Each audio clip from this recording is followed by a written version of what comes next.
What is student loan forgiveness under IBR, and what's paused? In recent weeks, many student loan borrowers in the U.S. have been left confused about which repayment plans and forgiveness programs are still active and which ones have been paused. A recent court ruling has disrupted access to some of the most widely used income-driven repayment (IDR) plans.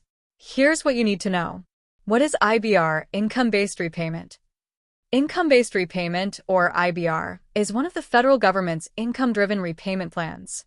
It allows borrowers to cap their monthly loan payments at 10% or 15% of their discretionary income, depending on when they took out their loans. After making consistent payments for 20 or 25 years, any remaining loan balance is forgiven. Importantly, IBR was created by Congress in 2007, which means it remains legally valid and is not affected by recent court decisions. What's happening to student loan repayment plans? In early 2025, a federal appeals court temporarily blocked the SAVE plan, Saving on a Valuable Education, a newer income-driven plan introduced by the Biden administration. Along with SAVE, two older plans, PAYE, Pay As You Earn, and ICR, Income Contingent Repayment, were also affected by this ruling. As a result, the U.S. Department of Education removed access to applications for all IDR plans, including IBR, even though IBR is not legally blocked. This has left many borrowers without access to affordable repayment options.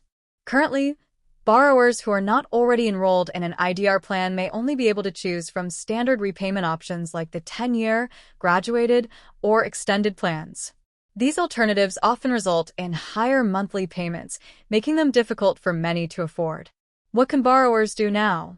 Despite the confusion, there are still steps borrowers can take. Switch to IBR. If you're currently on SAVE, PAYE, or ICR, and those plans are now paused, you may still be eligible to switch to IBR. Since IBR is backed by congressional legislation, it is still legally valid and allows for long-term forgiveness. Apply by mail.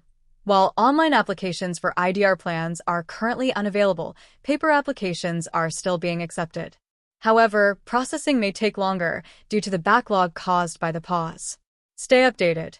The Department of Education is expected to restore access to IBR and other IDR plans by May 10, 2025, though this date may change depending on legal developments. Use PSLF if eligible. The Public Service Loan Forgiveness (PSLF) program remains active. To qualify, you must work in public service and be enrolled in a qualifying IDR plan such as IBR. Why this matters? These changes affect millions of borrowers across the United States. The pause on income-driven repayment plans could result in higher monthly payments and delayed access to loan forgiveness. Many borrowers now face uncertainty about how to proceed, especially those who are close to reaching forgiveness thresholds. Still, there is hope. Because IBR and PSLF were both created through legislation passed by Congress, they remain intact despite recent legal challenges. Borrowers who act quickly to switch to IBR or who continue tracking updates may still qualify for affordable payments and eventual forgiveness. Final thoughts. The student loan landscape in the U.S. is currently in flux. While some plans have been paused by court decisions, others like IBR and PSLF are still active and available. Borrowers are encouraged to stay informed, communicate regularly with their loan servicers, and act quickly to avoid unnecessary delays or payment increases. If you're struggling with payments or unsure which plan you're eligible for, check updates on StudentAid.gov or consult a financial advisor who specializes in student loans.